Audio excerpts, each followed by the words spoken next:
She wasn't supposed to fall in love. Not with him. Not with the man who saw her heart before her past. But after 30 years? What happens when the fairy tale ends and real life begins again? The city of Los Angeles glows under the sunset, golden lights painting the skyline, a quiet hum of traffic beneath it. A woman walks through the streets, her heels clicking softly against the pavement.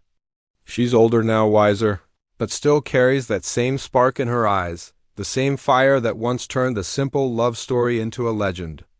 Vivian Ward, once a dreamer from nowhere, now a name known in fashion magazines and whispered in boardrooms. The world sees her as a symbol of success, of transformation, of courage. But behind every shining light lies a shadow. Vivian built an empire, her own brand, her own voice, her own story. Yet, as she looks at the glamorous world she created, there's something missing, a quiet ache she never speaks of. Then one morning a letter arrives. No return name, just her address, written in a familiar hand. She opens it slowly and her breath catches. It's been too long, it says. The ink fades slightly, but the memories don't. That single line opens a door she thought was closed forever. A door that leads straight back to Edward Lewis, the man who once changed her life, and maybe the one she never truly let go. As the wind blows through her window, Vivian looks out toward Beverly Hills, the city where everything began. And this time, it's not the girl from the streets who's returning.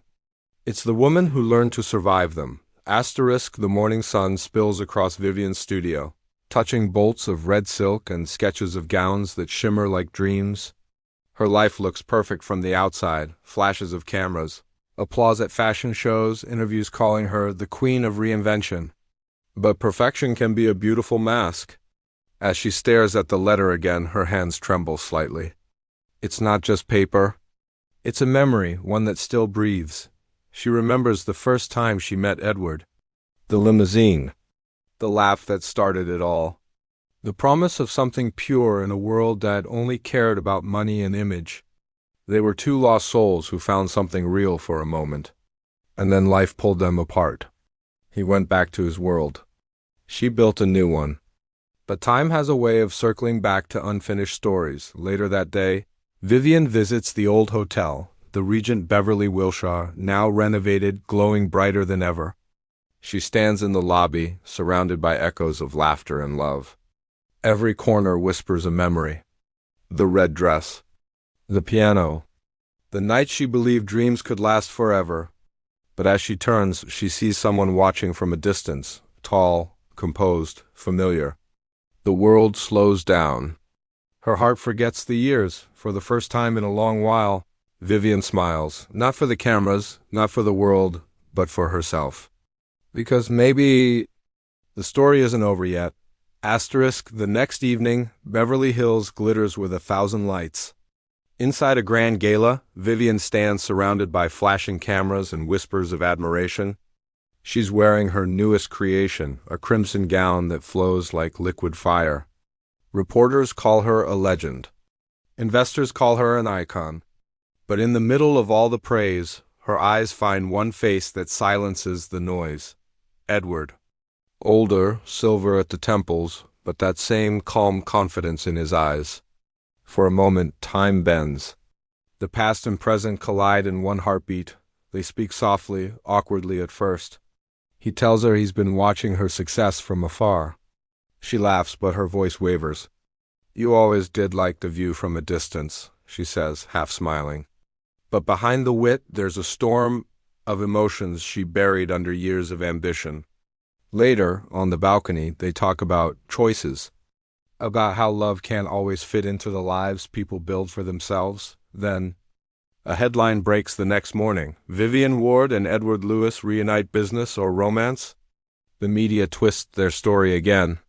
Vivian faces a wave of scrutiny threatening her brand, her image, her peace. But deep down, something has awakened, a piece of her heart she thought she'd outgrown. She realizes she has everything she ever dreamed of. Except the one thing she stopped believing in, love that never fades. Rain drizzles softly over Los Angeles, turning the streets into mirrors of light. Vivian walks alone, her red umbrella glowing against the gray sky. The city that once defined her story now feels quiet, almost reflective, as if waiting for her to decide how it ends. She stops by a boutique window where one of her dresses is displayed, elegant, flawless, admired by everyone. Yet, in her reflection, she doesn't see the designer or the icon. She sees the woman who once believed love could rewrite destiny. Later, she sits in her studio, surrounded by sketches and silence. The letter from Edward lies open beside her, the ink slightly smudged by a tear she didn't realize had fallen. Then a knock on the door. Familiar, steady, patient. She opens it, and there he is. No words, no grand gestures, just a look that says everything time couldn't erase. He reaches out his hand. She hesitates, then takes it. The years between them dissolve like mist in the distance. "Oh, pretty woman," hums softly, almost like a memory coming home. The camera pulls back as they walk through the city lights. Side by side, two souls who found their way back through fame, loss, and years of silence. A final title fades in. Pretty Woman 2, the next chapter. Then a voice whispers, "Some stories never end. They just wait for the right time to begin again."